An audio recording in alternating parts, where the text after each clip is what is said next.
Before we talk about cycling, which I want to get to before we end, let me ask you about Suella Braverman's attempt this morning, we're told, to try and ban a particular type of dog, which is known as an XL bully dog. There's been a series of horrific sort of incidents and deaths, and I was going to say you and I are veterans of the Dangerous Dogs Act, which single-handedly failed to work.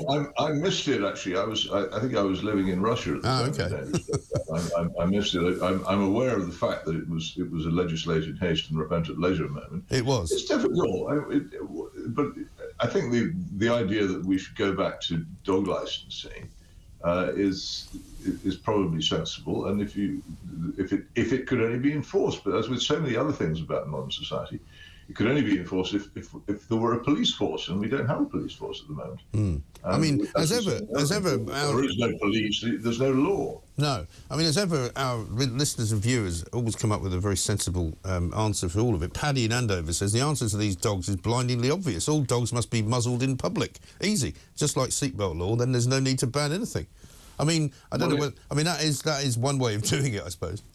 Enforce it is the problem. I strongly suspect that in recent years the number of people wearing seatbelts has greatly declined because, again, the police aren't there.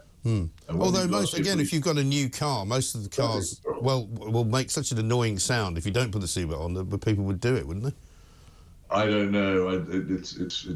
I suppose possibly. I'm sure people who really don't want to wear seatbelts would find a way of disabling it. When I was living in Moscow, wearing a seatbelt was basically a sign that you were a complete failure as a human being. You'd given up. Yes.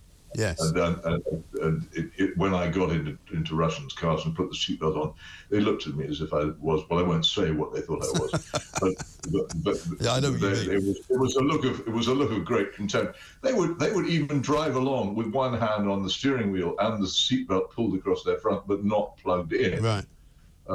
In case the police traffic patrol spotted them, because they would rather do that than put the seatbelt on. The madness that people go into because they believe it's wrong. But could I briefly segue from this into the subject of James Bond? Yes, of course. Who in this weird new James Bond novel by Charlie Higson on his Majesty's Secret Service, which I sort of reviewed in the column this week, wears seatbelts, which is very un-Bondish, yes, to me, and eats yogurt for breakfast. Now, drinks bottled water. He's not to mention his politics, which are indeed more or less the politics of modern local government. And it is also, I have to tell you, 102 years old. It's a very strange book. I'm surprised there hasn't been more fuss about it. People should take a look at it. Because I think less and less nowadays people get upset about the changing of all values that used to exist into something completely different. You know, hence, I mean, we're going to talk about it coming up next with Isabel Oakeshott. That the last night the prom seems to have turned into a sort of frenzy of flag waving, but not of the Union flag, but rather of the European Union flag, which just seems so bizarre. You're kind of going, well, why? You know. Well, you can sort of work out how it happened, can't you? You can, but it doesn't make it any better. Not very hard. I mean, you have to pay tribute to whoever was behind it. I mean, they did a very good job. They really did. But yeah, I mean, the cycling argument I wanted to get into as well, because the show started this morning with somebody reporting into us that there were police outside a bank, and you'll know that sort of crossroads there outside of Threadneedle Street in the Bank of England, handing out tickets to cyclists who were going through red lights, which, as far as I know, is a first. I don't think I've ever heard of that ever happening. But the battle goes on. You were talking this weekend about the Dutch cycling experience and how it wasn't as straightforward as everybody makes out. Oh, absolutely not. Up to the early 1970s, the Netherlands were very, very like Britain in being totally dominated by the car. And then people began to look around and say, well, this is absurd. We've made a mistake. And huge efforts were made to start treating cyclists as if they were human beings instead of as a despised race of lunatics who didn't believe in driving around in cars. Right. In fact, of course, all cyclists do drive cars and on other occasions, but they choose to ride bicycles when it makes more sense.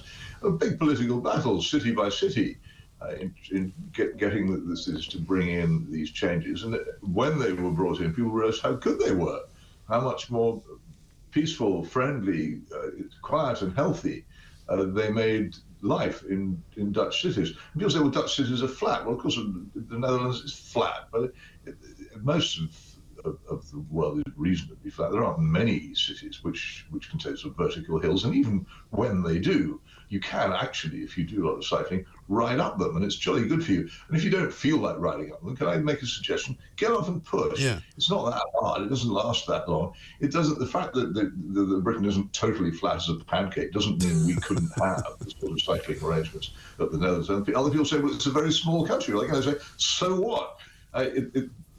We're not expecting people to ride from end to end of it on bicycles. We're just expecting them to be able to say to get from one village or town to another without being erased by a juggernaut. And that's all that's being asked for. The other fascinating thing about the Dutch experiment is that the wearing of those daft styrofoam bowls called cycle helmets is almost totally unknown. Because what the Dutch have done is they've made cycling safe. What helmets do is they salve the consciences of drivers by making cyclists responsible for their own safety. Well, someday, any fanatic for cycle helmets, just stop for a moment and examine one of those things and try to work out how much help it's going to be to you if anything serious happens. The protection, the best protection for cyclists is to do what the Dutch have done. It's created a much more healthy country. I was there last week.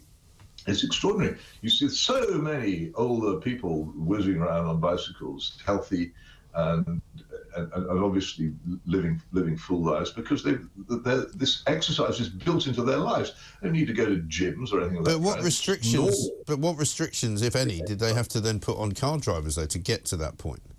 Well, the restrictions are that there are cycle lanes, and many of them are totally segregated. If the speed of the traffic is above about 20 miles an hour, the cycle lane has to be separated by a barrier of some kind from the road. And they've just built all this stuff. It's not just somebody painting a green stripe on the road and expecting everyone to pay attention to it. It's proper segregation. It's expensive to begin with, but I actually have a strong suspicion that the huge reduction in the number of accidents which results from it, and the great increase in the general level of health of a large part of the Dutch population pays for that.